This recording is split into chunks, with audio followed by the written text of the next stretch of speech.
dhaqan guurku waa dhalan rog iyo dhaawac weeyaale dhudhun iyo laxad wada jiro kala dhantaalaaye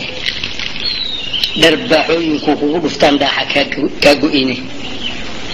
dhallaankaada goortuu lushay sharafta kaa dhaamo dhabbihii wuxuu kugu ridaa dhabacda hoostiili wax ka dhigan dhibaatooyinkay inaagu dhaafeene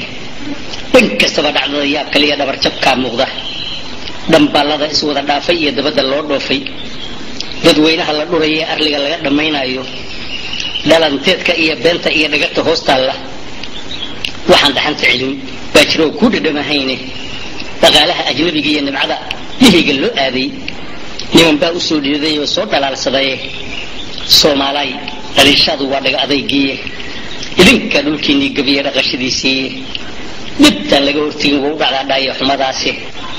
waa kaa dadkii dhowrsan jiray goobtay meel darane inkastoo qaxooto ay dhigteen lama dhaqaalayni hablihii dhaclaha qaadan jiray gooyo dhaqankiiye dhaameeladii baa ragganoo dhinac ka raaceene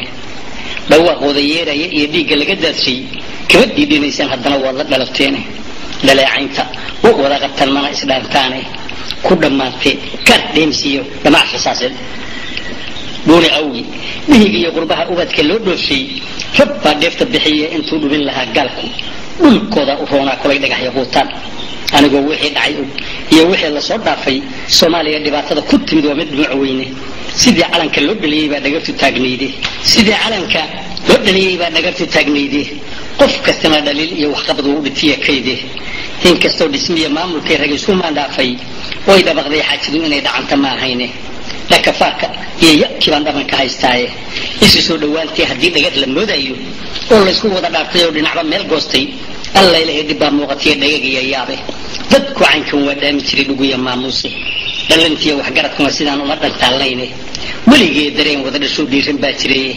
dhaqan guuris baa idinku dhacay dhaawac xoog badane dhakafaarkii dunidii dhibtuna way ku keligiine idinkaas dhameeyey harkii cunay dhashiineeye malyin aad dhasheen madaxa bal kaga dhaqaaqdeene dhafan dhaafka geerida dadlii yaad ka dhaxasheene iska dhiciya mooyee wax kale dhag uma taagtaan kuweynimadii wada wacdeen waana dhagarteene wixii lagu dhammaadiyo wixii dhiigga lagu daadshay dhagaati iyo wixii xarig dhafara la isku wada dhuujay waxaan dhoon horaad iyo dhig iyo udub dhaxaad taagnay ama dhiil agloolnoo qumbaha dhab ugu aabaynay dhakal iyo dhambala cawsle iyo dhaxantir weylaalis aqalkan dhexdiiya labada dheeg dhalada raaraynay dhalanteed hadduu kala furfuro waa dhag xumo weyne dhaqsani kuma helaysaan waxaad maanta dhumisaane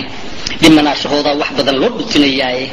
gumaystana mar dheeree hadduu dhacanta soo jiiro mar labaad haddii uu dhibsado kama dhigaysaane haddaa taladu dhihid iyo dhugmaba idindhex taallaaye dhankay ugu habboon tahay ka mara dhaarna ugu jiida haddii kale markay dheelidoo kala dhacdoo dhimato oo maydo ruux dhibsada yuuse jirin ceebu waa dhicine haddii kale markay dheelidoo kala dhacdoo dhimato oo maydo ruux dhibsada yuuse jirin ceebu waa dhicine dhaqan guur